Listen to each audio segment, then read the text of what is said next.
Hi everybody, this is TheHande Mäkinen, and welcome back to StarFox Adventures. Sorry, it's been a while. Yeah, I haven't had the time to go back to this.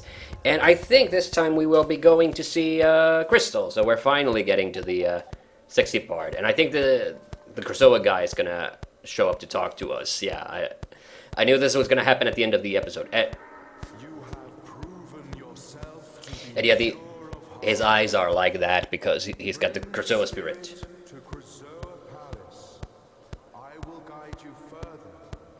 Ooh, really bad mistake there, though. You can see that wavy effect has been just applied over the original picture.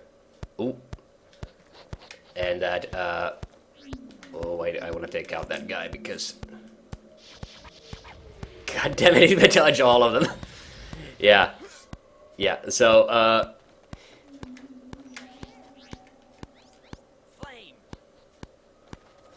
yeah, I've got to do this now because I couldn't do it last time. Oh my god, where did Tricky go? He was just right there, I saw him. Oh my god. Tricky! Stay. I'm not doing it. Not doing it? What are you talking about? Oh my god, Tricky's being stupid. Alright, whatever. What? Whoa! Okay, what the hell are you doing? Okay. Yes. Oh my god. Sorry, we're really derping it up here. Yeah, but so anyway, yeah, so we'll now get to see Crystal this time. We didn't get to see her last time. And again, I've mentioned before on a previous episode. Yeah, so you can see, by the way, from that effect. Ah, it's another cheat. Well, yeah, fucking, I don't care. Oh, Bafam Dad, and another energy cell. 20. We got 20 now. Yeah. I mentioned before that I haven't played any of the other Star Foxes. I think there are at least one or two more Star Fox games that were released for the GameCube, at least. I don't remember if there were any for the Wii. I don't think so. Like, I think the series kind of went dormant for a while because Nintendo was then focusing a little bit more on oh yeah, I can feed Tricky because they focus a little bit more on the Metroids. I think he was pointing this way. Oh, that guy, this asshole again. Yeah, I hated that last episode. And also because of the... Oh my god. Oh, there's two of them. I'm gonna go get those eggs because I took so much goddamn damage. Okay, the other guy. Yeah, that was pointless. Okay.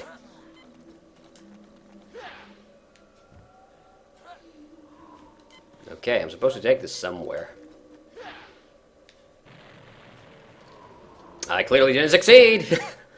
Okay. That was weird. Can I take a closer look at that? I don't think I can take a closer look at that map. We got these explosive barrels, but wait. This doesn't seem right. Like, yeah, I get it if I was supposed to take it over there, but it doesn't look like it. Oh my god.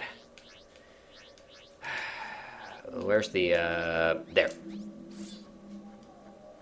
Oh, got him. Oh, no, no, no, no. I've actually been re-watching another GameCube Let's Play of mine from years and years ago. Years ago we did... Oh, okay, I see it, yeah.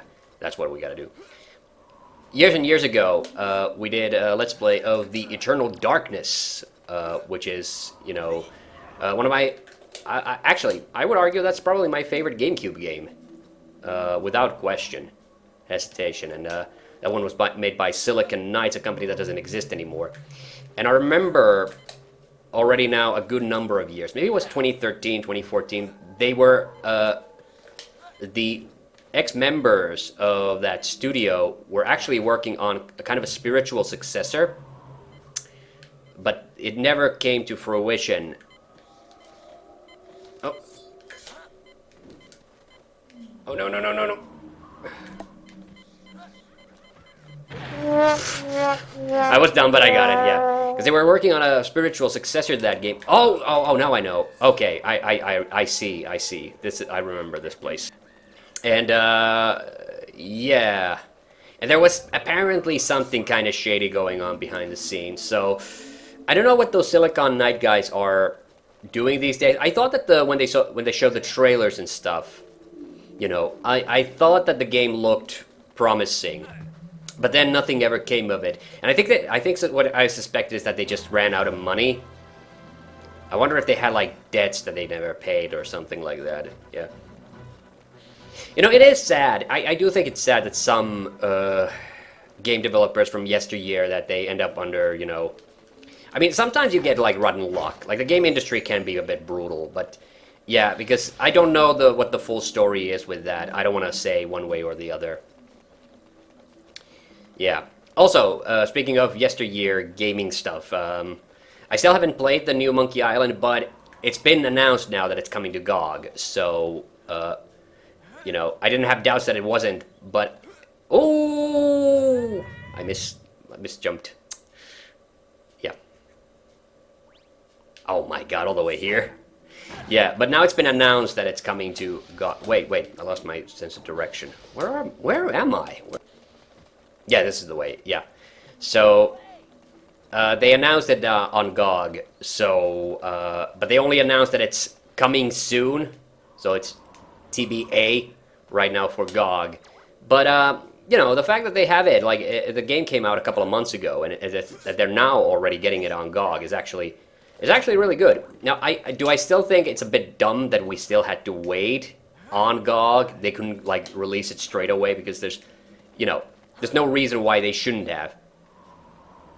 I mean, I doubt that they'll be making more money on Steam. Oh my God, another fucking... We are never ever gonna run out of energy cells. Yeah. But anyway, yeah, so I haven't played it yet, but I will be playing it in the future. Will I be making a Let's Play of it? Depends. I think I kind of want to do Tales of Monkey Island first, but Tales of Monkey Island is such a long game. And again, I kind of feel the same way. I've never done, you know, I did a Let's Play of Gabriel Knight 3 with Retro Kaiser, and that's because we did one of 2.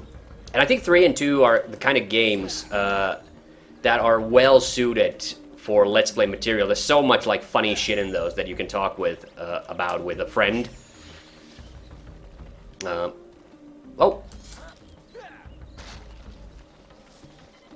Oh, hey, if we have some should we go to the shop?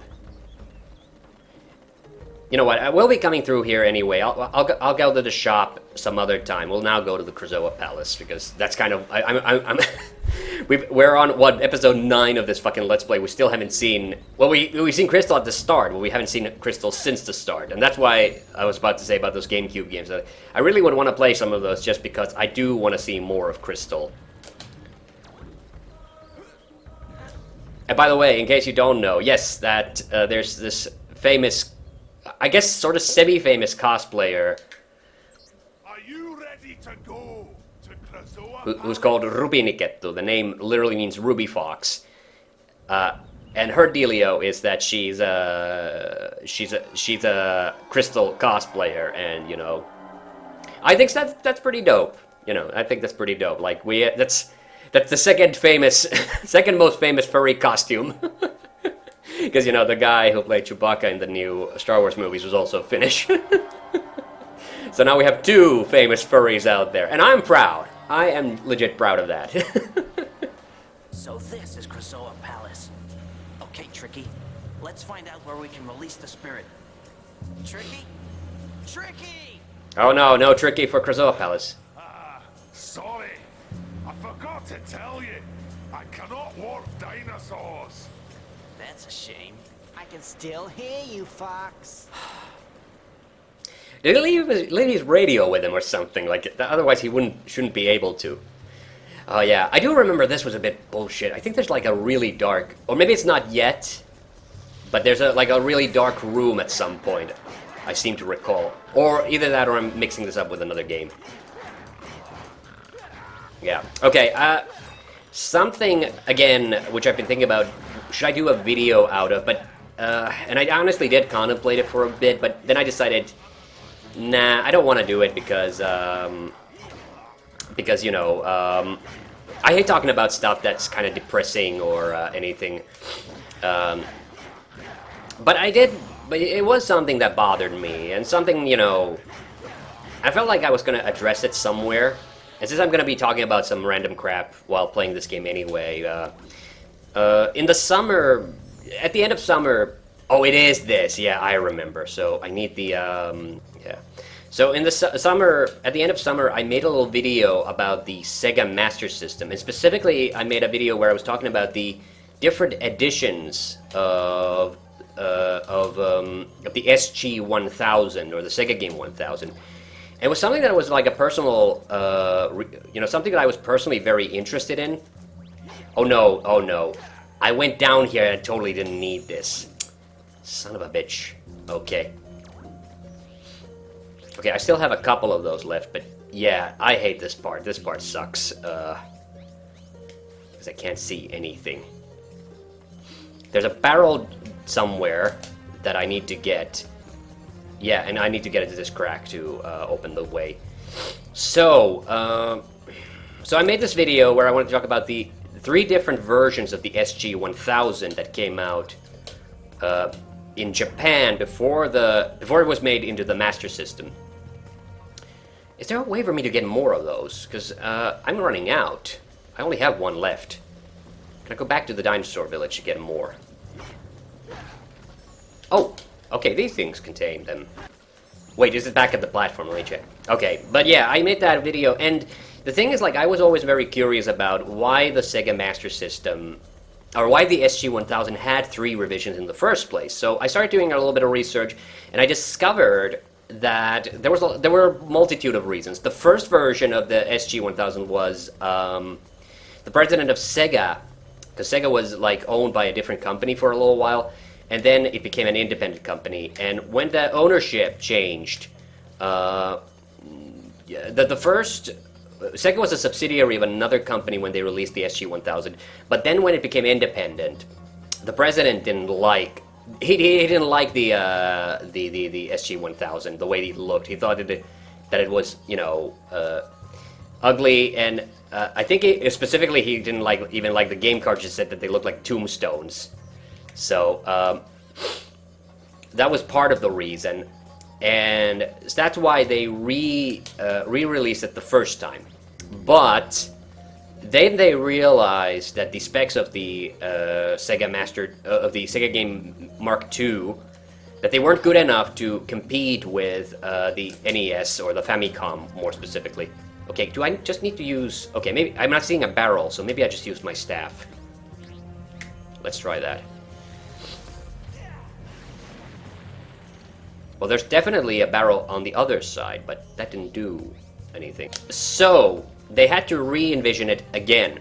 And the thing that obviously did was that they kept re-envisioning the Sega Master System, and every single time they did a new version of it, that meant any games that were made for the newer edition of the console were incompatible with the old version.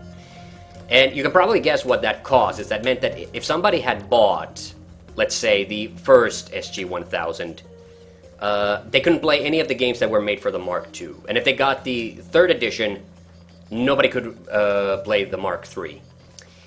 And you might be wondering to yourself, oh my god, no, okay, this wasn't it.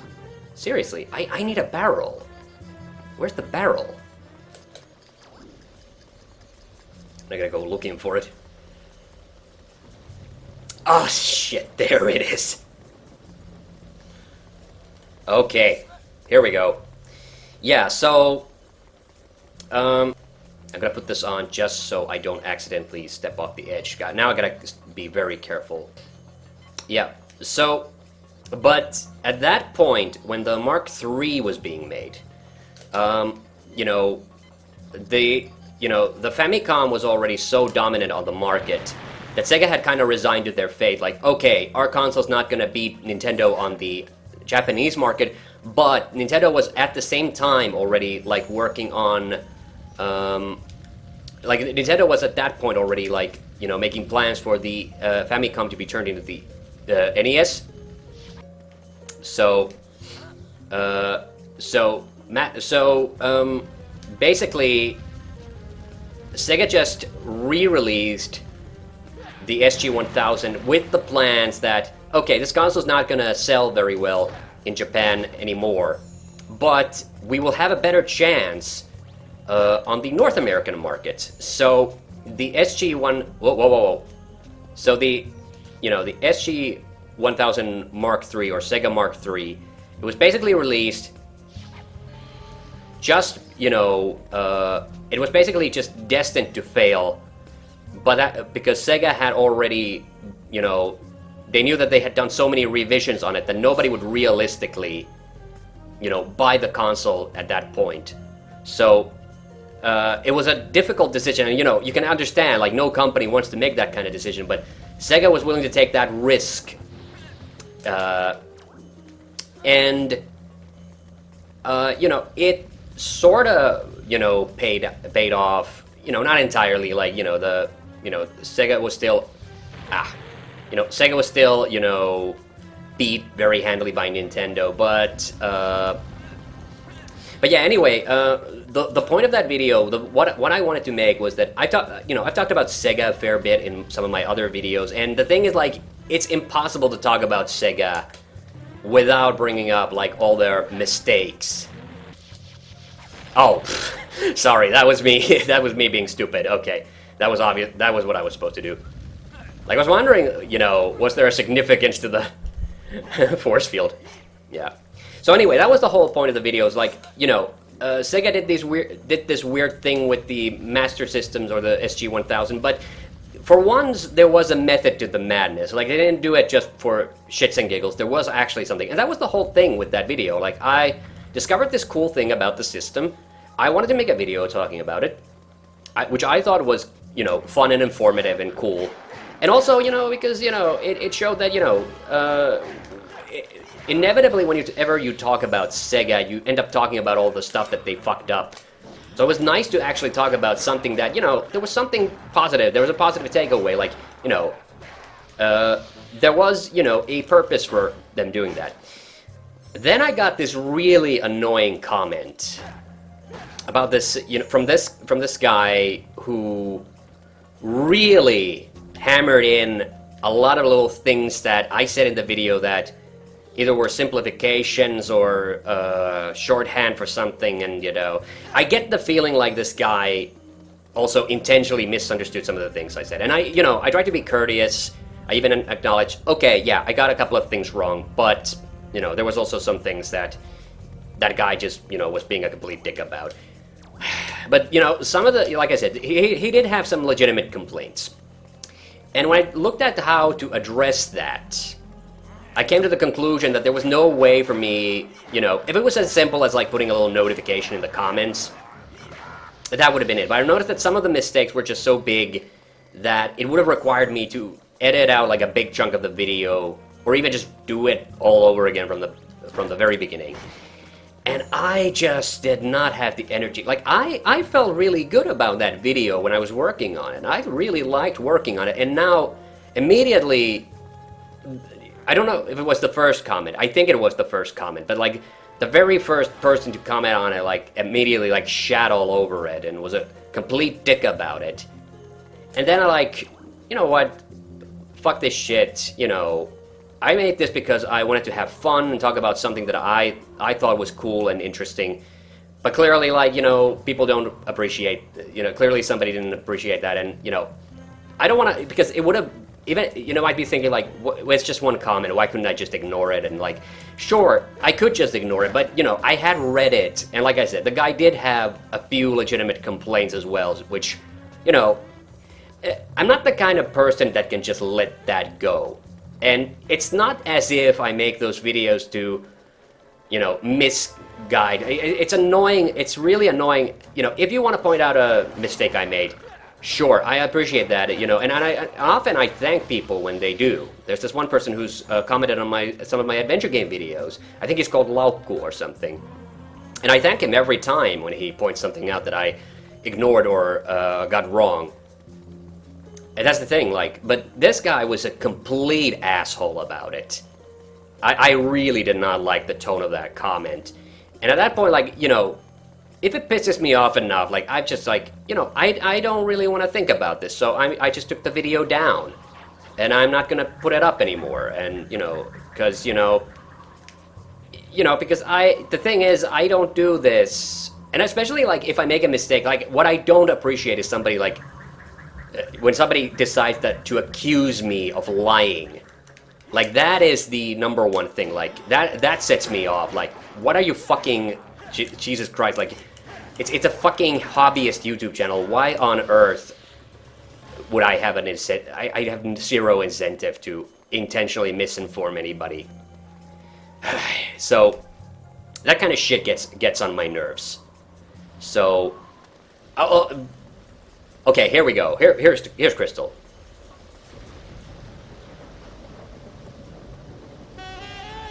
Wow, she's beautiful. She's currently breathing also in there. Whoa, a Krasoa spirit. But how do I get mine in there? Oh boy. Poor choice of words.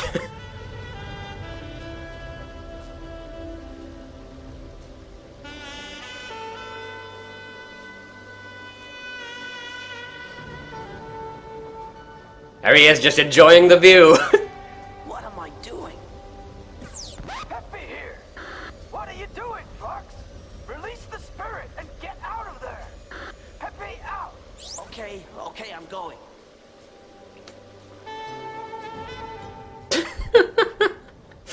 Way to go on that saxophone, David. Way to go. Yeah.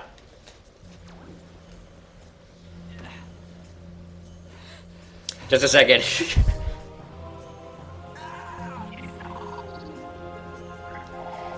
There are a million ejaculation jokes I could make there right now. I think I'm not gonna.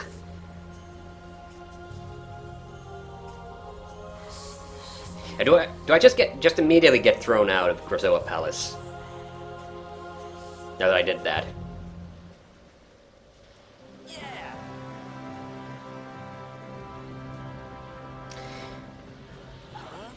Yeah, I think so. Yeah. Yeah. So that was basically what I was getting at, is like, if a video makes me feel shitty enough about something, like, I just decided to take it down. But it is still annoying that, that somebody, like, felt so angry at one of my videos that they actually did that to me. Check the signposts for directions. Oh, we're going to the seaside. Okay, big fella. Good to see you doing your job and helping out. You cheeky little blighter. Now, I've been keeping this back for you. Ready for when you needed it. Oh, we got a bigger wallet. How nice.